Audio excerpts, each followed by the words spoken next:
Bab 53 Janji Sander. Setelah beberapa saat terdiam, Sander akhirnya berkata, "Emma, hari ini adalah pesta ulang tahun Nona Vivian. Aku hanya tamu di sini, dan aku tidak ingin membuat keributan atau merusak suasana. Jika kamu datang padaku sekarang, aku janji akan melupakan semua yang terjadi hari ini." Emma terkejut dan langsung mengulang ucapan Sander, "Melupakan semuanya." Sander mengangguk dan memanfaatkan kesempatan itu. "Benar, lupakan semuanya. Aku tidak akan mempermasalahkan apakah video itu asli atau palsu. Aku akan berpura-pura itu tidak pernah ada. Bukan karena aku tidak peduli, tapi karena ada sesuatu dalam dirimu, Emma, yang lebih penting bagiku. Selain itu, aku akan mengadakan acara lamaran yang besar di hotel paling terkenal di Alverton. Semua orang yang ada di sini hari ini akan menerima undangan pribadi dariku untuk menyaksikan momen itu bersama kami. Mulai sekarang, setiap masalah yang dihadapi oleh keluarga Golding akan aku tangani. Masalahmu akan menjadi masalahku. Aku akan pastikan bisnis keluarga Golding berkembang di Alverton tanpa hambatan. Keluarga kita akan sukses dan makmur bersama." Dan soal Andreas. Pada titik ini, nada suara Sander kembali tenang. "Jika kamu kembali padaku sekarang, aku akan membiarkannya pergi. Aku akan pastikan dia keluar dari sini tanpa cedera hari ini. Aku bahkan janji tidak akan membuat masalah untuknya di masa depan. Mulai sekarang, kita akan berjalan di jalan masing-masing dan tidak akan pernah bertemu lagi." Wajah Karina berubah pucat karena tak percaya. "Sander G, kamu..." Sebelum dia selesai berbicara, Sander dengan dingin memotongnya, "Karina, satu-satunya alasan aku mentolerirmu adalah karena Bu Elizabeth. Saat aku bicara, jangan menggangguku. Seorang wanita harus tahu tempatnya dan kapan harus mundur." Karina merasa agak kecewa dan berharap Elizabeth membantunya. Namun, Elizabeth memberikan pandangan tajam yang mengingatkannya untuk tidak berbicara. Karina hanyalah kerabat jauh, ikatannya dengan keluarga Hart sangat tipis, dan mereka jarang berinteraksi sebelumnya. Satu-satunya alasan Elizabeth membela Karina hari ini adalah untuk mencari perhatian dari Sander. Jika pernikahan itu batal, itu urusan mereka, tapi menyinggung Sander tanpa alasan, itu adalah langkah yang Elizabeth harus hindari. Sander kembali menatap Emma. "Pikirkan baik-baik. Jika kamu setuju, aku, Sander, janji kita akan mulai dari awal. Mulai sekarang, tak ada satu orang pun di Alverton yang berani bicara buruk tentangmu, Emma. Tidak satu kata pun. Dan kalau ada yang mencoba, aku akan potong lidah mereka. Bagaimana? Ini adalah niat baik terbesarku, dan ini adalah kesempatan terakhir untuk menunjukkan kesungguhan hati. Aku harap kamu benar-benar memikirkannya dan tidak menyia-nyiakan usahaku. Aku tidak akan terburu-buru. Aku akan memberimu waktu." Setelah Sander selesai berbicara, semua mata di ruangan itu kembali tertuju pada Emma. Perubahan yang tiba-tiba ini mengejutkan semua orang. Tidak ada yang bisa menduga bahwa Sander, yang biasanya sangat dominan, akan memberikan kompromi sebesar ini. Namun, setelah melihat penampilan Emma malam ini, mereka segera paham. Tak bisa disangkal, Emma bersinar malam ini, bahkan lebih mencolok dibanding Vivian. Jika bukan karena hambatan keluarganya, dia benar-benar pantas disebut ratu keluarga Golding. Membiarkan wanita luar biasa seperti itu jatuh ke pelukan pria lain. Jika Sander bukan orang bodoh, dia pasti tahu apa yang harus dilakukan untuk memaksimalkan keuntungan. Melihat Emma hanya diam, Yosef langsung mendesaknya meskipun merasa agak malu. "Emma, Sander sudah mengucapkan semua janji itu. Apa lagi yang kamu ragukan? Sander memang mungkin salah sebelumnya, tapi dia sudah minta maaf dan bersedia melupakan segalanya demi kamu. Apa lagi yang kamu inginkan?" Monica langsung ikut menenangkan situasi. "Betul. Sander bahkan memaafkan sikap keras kepala dan kelakuanmu yang dulu, Emma. Apalagi yang kamu tunggu? Pasangan muda itu memang sering ada pertengkaran. Sedikit konflik itu hal yang wajar. Pikirkan saja, kamu sampai membuat video mabuk itu untuk menguji Sander, bahkan menyembunyikan itu dari keluargamu. Kamu benar-benar berani memulai masalah. Sander memanjakanmu, tapi apakah kamu pikir orang lain akan sebaik ini? Lihatlah apa yang terjadi malam ini. Sekarang kamu akhirnya bisa melihat siapa yang benar-benar peduli padamu, kan? Thomas juga maju untuk mendukung. Kak, jangan berlarut-larut. Tunanganmu masih menunggu. Sepanjang malam, ayah Emma hanya diam, tatapannya penuh penyesalan dan kebingungan saat memandang putrinya. Sementara itu, ibu Emma menghela napas dalam-dalam dan perlahan mendekat. Emma menatap ibunya. Bagaimana dengan ibu? Ibu juga ingin membujukku memilih Sander. Ibunya menghela napas, suaranya lebih lembut daripada sebelumnya. Apapun pilihanmu, pikirkan dengan matang. Aku tidak akan berkomentar tentang karakter Sander, dan aku juga tidak tahu seberapa banyak kebenaran dari apa yang dia katakan.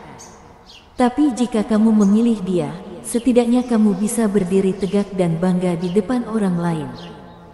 Bukan hanya kamu, tapi seluruh keluarga Golding. Mulai sekarang, tak ada seorang pun di Alverton yang akan merendahkanmu. Tapi kalau kamu memilih Andreas, bagaimana hidupmu nanti? Apakah kamu akan hidup susah payah, menghitung setiap sen? Atau selalu cemas dengan balas dendam dari Sander? Andreas bersedia membelamu hari ini. Aku tidak akan menghalangi. Aku tidak punya hak untuk itu. Jika kamu tetap memilih Andreas, aku juga tidak akan menghentikanmu. Aku bahkan tidak bisa menghentikanmu sekalipun aku mau. Tidak ada ibu yang ingin mendorong anaknya ke dalam api. Kamu pikir Sander itu api, tapi bukankah memilih Andreas sama saja? Aku sudah mengatakan apa yang harus aku katakan. Kamu sudah tumbuh, Emma. Selama kamu siap bertanggung jawab atas keputusanmu, kamu bebas memilih jalan hidupmu. Setelah ibunya pergi, Emma tiba-tiba menatap Andreas, tatapannya tajam dan tak berkedip. Dan kamu, Andreas, menurutmu, aku harus bagaimana?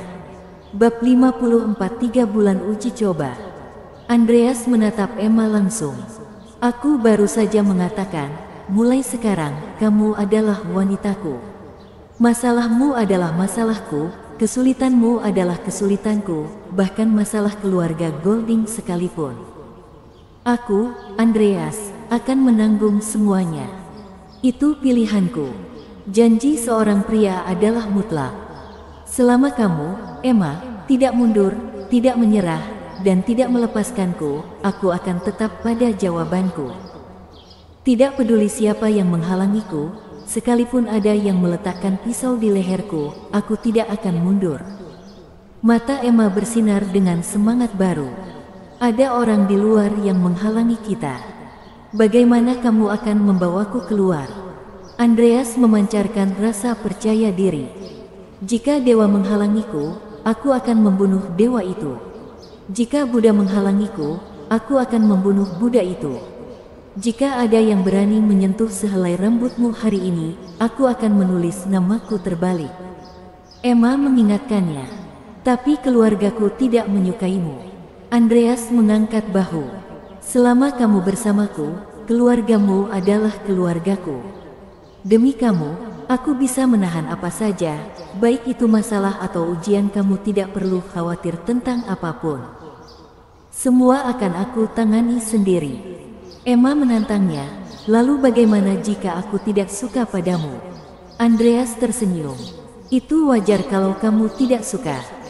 Lagi pula, kita baru kenal kurang dari 24 jam.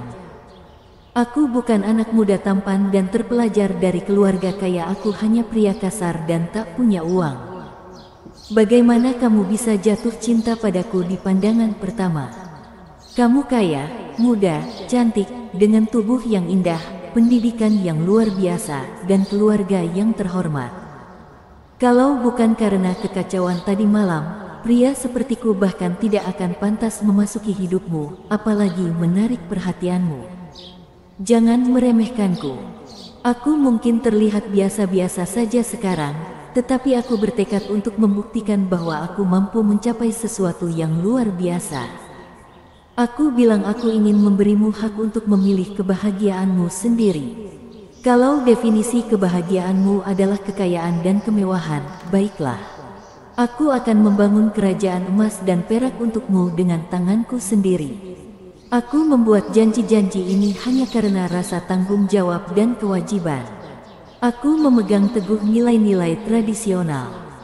Mungkin kamu bisa menyebutku kuno atau keras kepala, tapi sejak aku menerima kesucianmu, aku merasa itu menjadi tanggung jawabku sebagai pria untuk menanggung segala beban untukmu.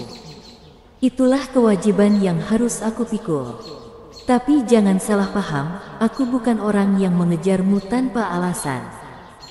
Kalau bukan karena apa yang terjadi tadi malam, tidak peduli betapa bersinarnya dirimu, aku tidak akan membuat janji-janji seperti ini. Sejujurnya, meskipun kamu mungkin tidak suka mendengarnya, aku juga tidak begitu menyukaimu. Setidaknya, aku tidak suka dengan sikapmu yang sombong dan cara kamu memberi perintah. Aku juga bukan orang yang mudah mengendalikan emosi, jadi pasti akan ada bentrokan antara kita. Aku akan berusaha untuk lebih sabar di masa depan, tapi aku harap kamu juga bisa lebih pengertian dan memaafkan. Dalam suasana yang tegang, Emma hampir tak bisa menahan tawa. Sikap dinginnya mencair, dan matanya yang berbentuk bulan sabit bersinar dengan senyum nakal. Andreas, kamu benar-benar pria sejati seperti yang ada dalam cerita. Apa aku pernah bilang aku akan pergi denganmu hari ini? Andreas bingung dengan perubahan tiba-tiba itu. Lalu kamu, Emma mendekat. Kalau bukan karena beberapa kalimat terakhirmu, mungkin aku akan menyesal. Bukan karena aku materialistis, tapi aku sudah bekerja keras untuk sampai di tempatku sekarang.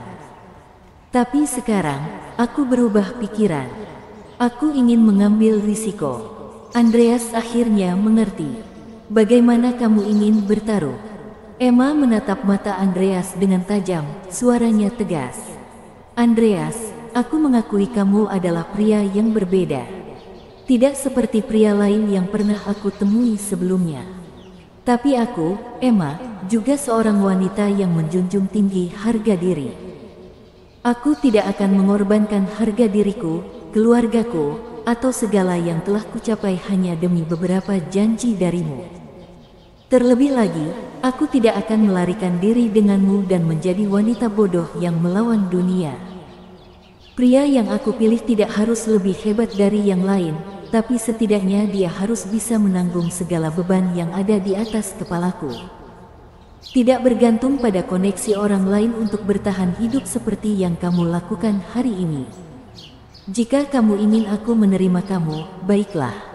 Gunakan namamu, Andreas, untuk membuktikan kepada seluruh Alverton bahwa kamu layak untukku, Emma. Dan meskipun aku adalah wanita yang kuat, aku tetap menyukai hal-hal romantis.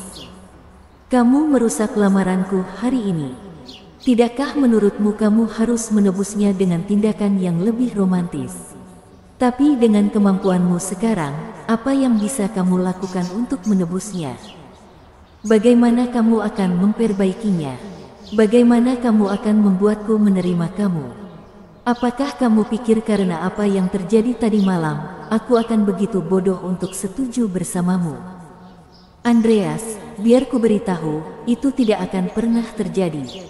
Aku tidak pernah merendahkan orang hanya karena pekerjaan mereka. Aku menghargai semua orang dengan setara. Tapi aku telah mengorbankan sebagian besar hidupku untuk mencapai apa yang aku miliki sekarang.